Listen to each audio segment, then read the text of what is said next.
guest here. Excuse me. He's one of the artists on New Youngblood. Jim Towe, how you doing today, sir? Hey, how's it going? Good to be on here. Glad to be here, man. Just to introduce myself to you again. I'm GQ from Culture Junkies. My real name is Chris, so you can call me Chris. I'm gonna call you Jim. So Jim, again, awesome artwork. I've been a fan of Youngblood for a long time. You know, back when when they originally came out, back in the early '90s, it was. Yeah. So I mean, I've loved Youngblood for a long time. But we're here to talk about you, not me. So, right off the bat, let's talk about Youngblood a little bit, then we'll get back into your inspirations and who inspired you to get involved in drawing. But how long have you been working on Youngblood? I started working on it back in August of last year.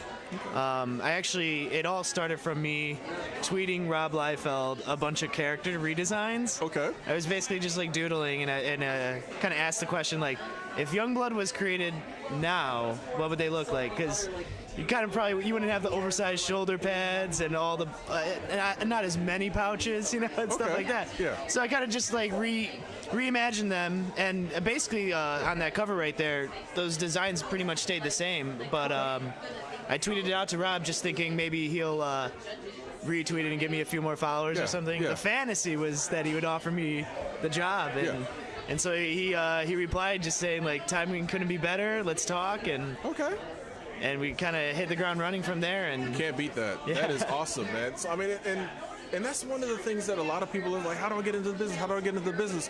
With social media, it's kind of opened it up and kind of helped. It's like you can kind of get kind of a direct pipeline. You know, like I said, years ago it would have been, draw something, try to mail it to him or something. Hopefully he'll actually see it. But now it's instant. Yeah. It's like, dude, it goes right to him. He can see it. He can get back in contact with you. So that's awesome. Yeah. You can't beat that. Well, the one thing they say in comics is, once you open a door to break in, that door closes behind you. So I got the tweet Rob Liefeld door. Yeah, nice. So, again, and I hate to ask this of an artist because it sounds like the most basic question, but when did you start drawing? What kind of inspired you to start drawing, and when did you start drawing? There's a lot of just like doodling in notebooks and stuff as a kid.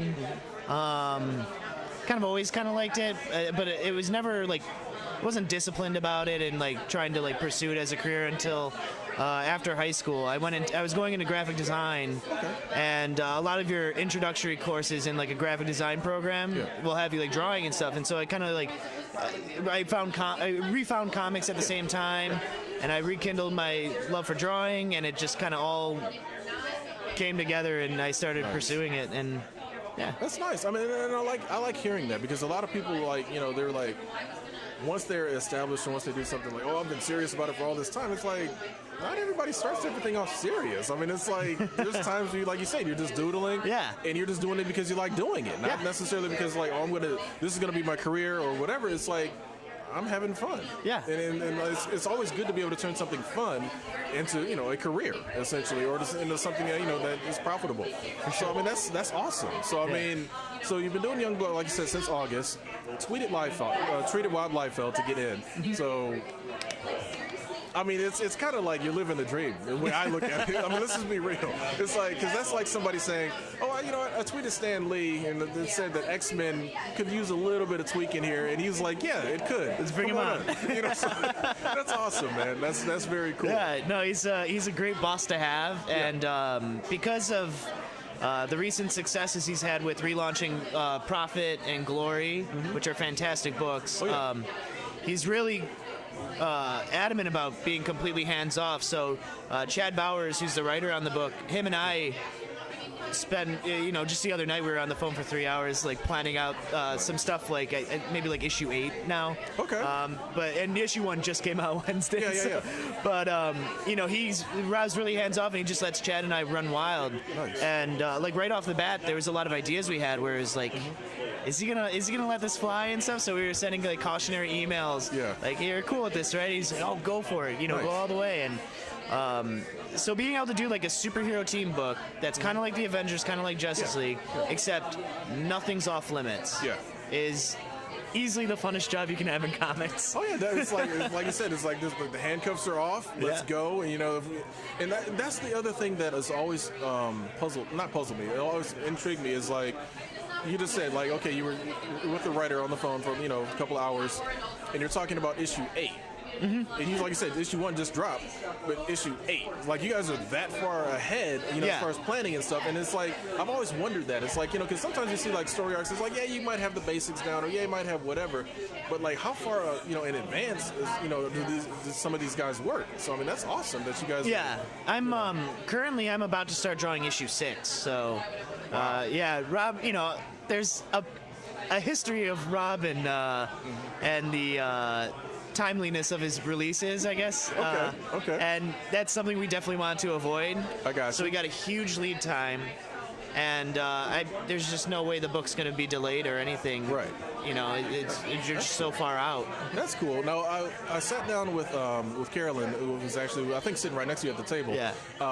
And I asked her the same question. I'm going to ask you the same question. How long does it normally take to get a like one issue done? Just an issue. Yeah, just like a random, you know, overall time frame. Because I was, you know, it's not like, oh, I did it in 2 hours and I was good. And I'm, you know, it's like, no, just an overall, like, you know, from, let's say, not beginning to end, because I know there could be all sorts of delays or whatever, but just from the part that you, before you hand it off, like how long does it normally take? It's easily at least a month. Okay. If I'm very diligent. Okay. I try to hit that deadline, but it takes a while. I mean, these pages often it's over a day of worth of work, and you know, you don't want to cut any corners when you're putting these books together. So you know, try to keep up, and like I said, like that huge lead time definitely keeps some of the pressure off. But yeah, it's nonstop. I work basically 7 days a week. You know. Oh wow. So that actually brings me to my next question. Is like, what is one of the biggest challenges of doing a book? You know, like, you know, just not outside of just the artwork, because like I said, we know that's a lot of work, period. Yeah. But like, what's one of the other biggest challenges that you see when you're working on the book? Just keeping the work ethic and being able to, like, you know, see the finish line, and you know that, like, at some point you're going to be able to finish this, because you know you'll get stuck, you know, on the second panel of the 5th page or something like that, and you're just redrawing this face over and over again, and it seems like the end of that issue is so far away, and it's just the hardest thing is to just be able to push through and keep that, like, mental fortitude to keep going. Yeah, I can imagine, because I mean, like I said, I mean, I am no artist. I'm going to be 100%, but I mean, there's been times where I try to draw something and sketch something out, and I'm like, that doesn't look right. And I try to go back and do it again. That doesn't look right. So I mean, I understand what you're saying, though. So, yeah. I mean, there's a lot of days where you're just kind of like sitting there fighting the drawing, you know, and can't get the anatomy correct, and you know, and then you come back the next day and everything's crystal clear. You know exactly. For some reason, your brain couldn't think of it that way.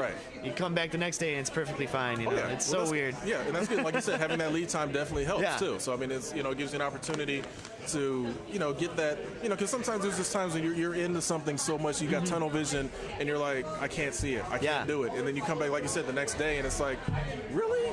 That's what I was hung up on? So we actually, with issue 1, I had drawn issues 2 and 3, and then we went back and looked at issue 1, and we actually I redrew 2 pages in it, and then we added 2 more pages. So basically, like, once we knew where the story was going, it was like, oh, we could really add this in there, and that's another great thing with the lead time. You know, if you were trying to, like, just bust it out and get to that release as quick as possible, that wouldn't have been possible at all. So it's very it's cool. really, and you know, working with Image is fantastic. You know, they're completely supportive of everything we do, and it's a great gig. That's good. I mean, and again, like you said, you can't. Like I said, to get the gig the way you did that's awesome, dude. I mean, for real. I mean, it's inspiring, honestly. You know, for anybody that's out there that's just like, man, how do I get in? You know, because you know, back when I was a kid, because I'm a little bit older than you, I'm sure. But it was one of those, like, you know. It was always we don't take unsolicited submissions and that and various things. And that was not just comics. That was movies, studios, everything, all across the board. It's like, we don't want it. We don't want it. Yeah. Basically. And there were legal reasons and all that. But it's like, as a kid, you're like, well, great. What do I do? But like you said, with social media, you got to make comics on your own. Yeah, exactly. You know, before Youngblood, you know, that's what I was doing web comics, and you know, I did a graphic novel in college that I'll never show anybody at this point.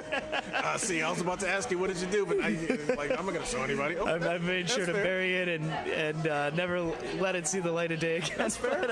But you know, there's a lot of, you know, it's a lot of. It wasn't just like I tweeted Rob and overnight, you know, I went from nothing to something. But you know, before that, the ways I was looking at breaking it is like utilizing Twitter and stuff. That is the easiest place, I think, on the entire internet. Yeah. The easiest place to connect with publishers, editors, other writers and artists. Yeah. And then, you know, I would go to like C2E2 or any of the big conventions. I would bring a portfolio, sit down with Marvel editors, and, you know, slowly try to get onto the radar. And, so yeah, it is a tough thing, but there are routes in, you know. Oh yeah, definitely. See, ladies and gentlemen, it still takes work. You can't just like send a tweet out and get a tweet back. You got to put the legwork in too. But no, I mean that's with anything. I mean, if you really want it and you really want to, you know, go after it, you got to pursue it. You can't just, like you said, just, you know, sometimes it's luck of the draw. But if you're serious about it and like you said, you're dedicated, it pays off. So I mean, I'm glad that, you know, that you were able to hook up with Rob, and I'm glad that you're doing Youngblood, because like I said, I liked the book originally from way back when. So I mean, I'm definitely going to be excited to see what you guys have in store with the we do some pretty wild stuff right off the bat in issue 1. So. Awesome. So, I'm sorry, Jim. Again, I've been doing it all day. I'm sorry. That's fine. Jim, thanks for stopping. Thank you. By talking to us, man.